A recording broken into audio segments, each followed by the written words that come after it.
Well, you know, newsflash, I don't think I got it fixed, but there were a couple other things that I was thinking about. Remember on this aerator, when I took it out, I looked at it and said that looked clean.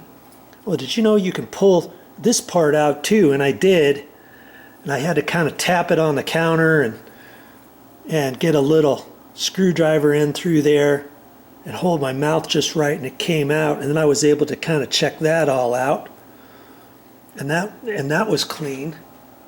But then on this nozzle, on the sprayer, the aerator water comes out of there, but then when you press the other button, the sprayer comes out of all of this. And so if these aren't clean, and if they're clogged up, maybe that's why your sprayer nozzle's not working. So I just took a little part of a paper clip, and I went through into each one of these and cleaned them. And another thing you could do is you could take CLR. I don't have any CLR, but I took some Simple Green, and I've always got Simple Green at the ready, don't I? I took some of that and I put it in a little plastic container, and I took this and I'm just soaking that. And if I had some CLR, I could soak it in that, and hoping that there's nothing in there, that there's nothing inside of there. And I don't think this whole thing comes apart. I think it's factory installed that way. I went online to look for one of those, and remember I said it's G-R-O-H-E, not G-R-O-N-E, G-R-O-H-E. And just for this top piece, oh, it was ridiculous. It was like $170 or something. There's no way I'm going to do that. And I don't think you can get universal ones. I might be able to go to the store, take this one with me, and try to match it up with something that they have at the store, the same color and everything. But I kind of doubt I'm going to find anything, but there's an option for you. Okay, so this, I'm going to go ahead and see, it's all open, but I'm going to fill this up with a little bit more water, and I'm going to stick that in there too. Maybe pour a little bit more Simple Green in there. I'm going to let that soak for a while. In fact, I could take the little aerator and I can put that down in there.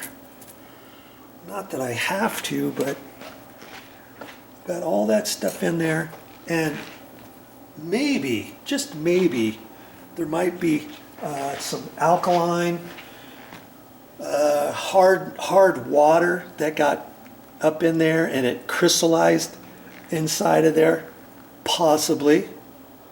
And it might be something like that. But my guess is that maybe this part only is going to last so long.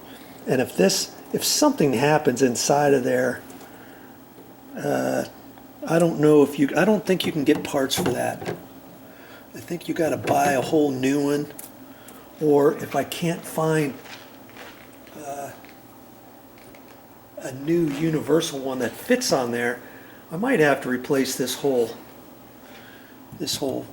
faucet. And this faucet, the new one from them, was like $270 or something. But I mean, it's lasted them a long time. We bought the house probably a little over 2 years ago now, and it's been working fine. And the house was about 19 years old now. So I don't know if this is the initial one that was installed here. I tried to find the owner's manual that the previous owner left for me, but it shows a chrome one here. And so maybe it came with a chrome one, and then later on they replaced it with a anodized, or with a brushed nickel one. I think they called it steel finish or something. But anyways, all the other fixtures in here are that color, you know.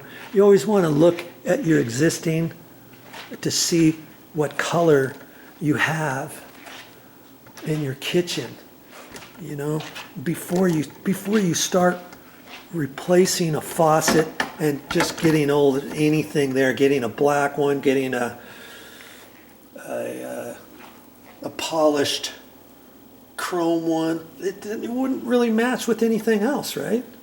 So always do that. See, even the handles are that nickel finish.